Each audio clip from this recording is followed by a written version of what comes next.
مجاهد رحمت الله علیه د حضرت ابوبکر صدیق او د حضرت عبد الله ابن زبیر رضی الله عنهما حال نقل کوي چې کله به دوی مانځه ته ودرېدل نو داسې به معلومېدل چې یو لرګی ښخ کړی شوی دی، یعنی بیهی حرکت به یې نه کولو.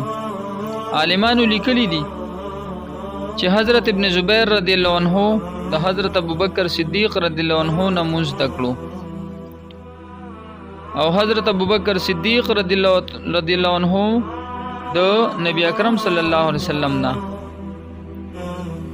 یعنی سرنګي چې با نبی علیہ الصلوۃ والسلام مونږ کولو هغه سبا ابوبکر صدیق رضی الله عنه کولو او هغه سبا عبد الله ابن زبیر رضی الله عنه کولو.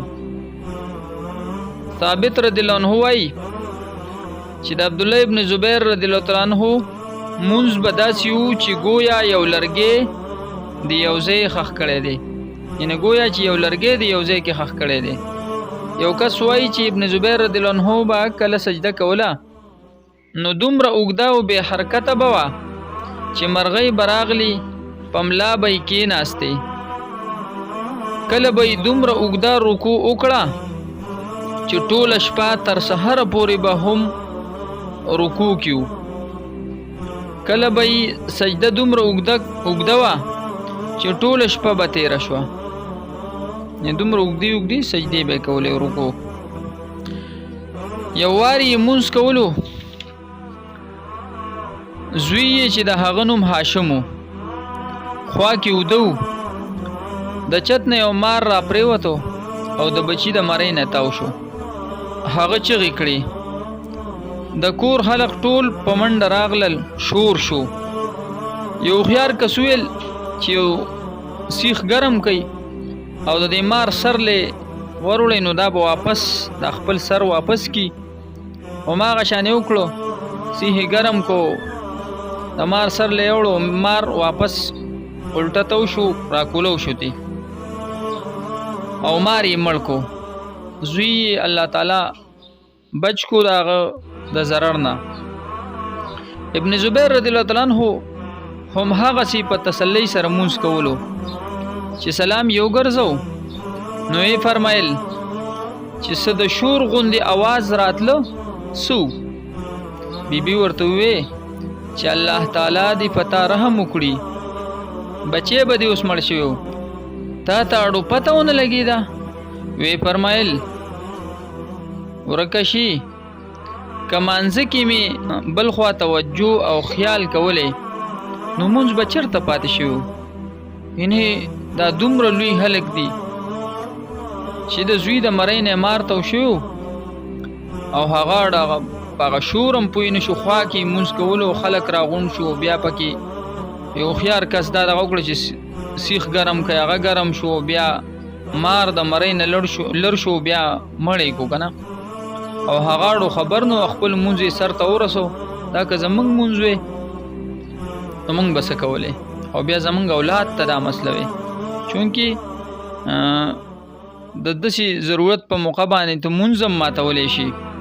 او هغه یو الله ته رسېدلي خلک وو، هغوی بلکل بس اولاد او مال هر څه شاته غورځولي وو، چې الله ته ولاړو به دغه ټیم هغوی بل څه ته بلکل توجه نه وه. هغوی هغه چغې اوازونه هم لکه خوا کې به څومره شور جوړ شوي، څومره چغې به شوي، او هغه اړو په هغې پوه شوی نه و، هغه معمولي هغه د شور اوازونو باندې پوه شوي او بیا یې تپوس وکړو چې بیبي دا ولې داسې شور و.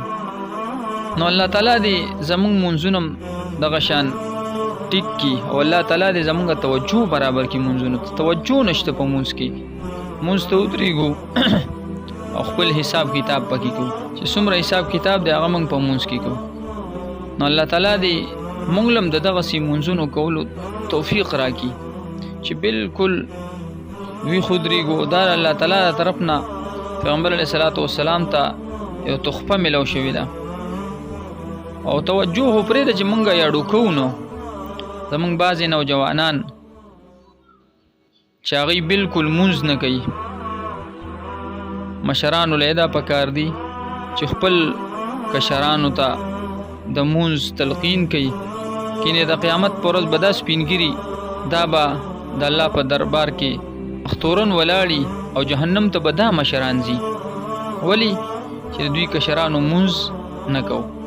لکه حدیث مبارک کې راځي کلکم راغ و کلکم مسئول عن رعیته، هر یو راغینه به د خپل رعایا باره کې تپوس کیږي، یعنی هر یو مشر نه به د خپل کشر باره کې تپوس کیږي.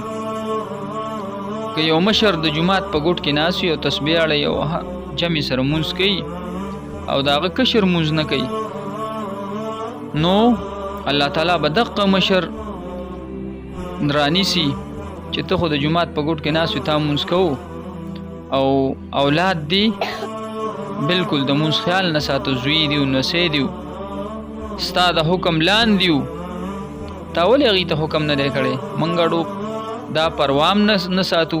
که زمونږ اولاد درس کوي به موږ خپله به جومات هم راټینګ کړي، خپله جومات ته ځو او د اولاد اړو خیال نه ساتو چېرې زمونږ د اولاد مونځ کوي که نه کوي. که الله تعالی وایي یا ایها الذین آمنوا قوا انفسکم واهلیکم نارا، ای ایمان والو خپل ځانونه هم د اور نه وساتئ او خپل اولاد هم وساتئ.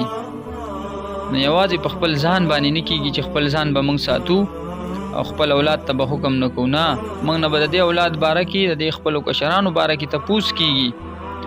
موږ به په خپل هم دینداره جوړیږو او خپل اولاد ته به د دیندارۍ حکم کوو، په زور به یې پې کوو چې هغې هم مونځ ګزاره شي. داسې نه چې صرف زه مونځ کومه او هغه دې ګرځي. یو څو خبرې مې ستاسو مخې ته کېښودې. الله تعالی دې اول مالا او بیا تاسو له د عمل کولو توفیق درکړي. وآخر دعوانا ان الحمد لله رب العالمين.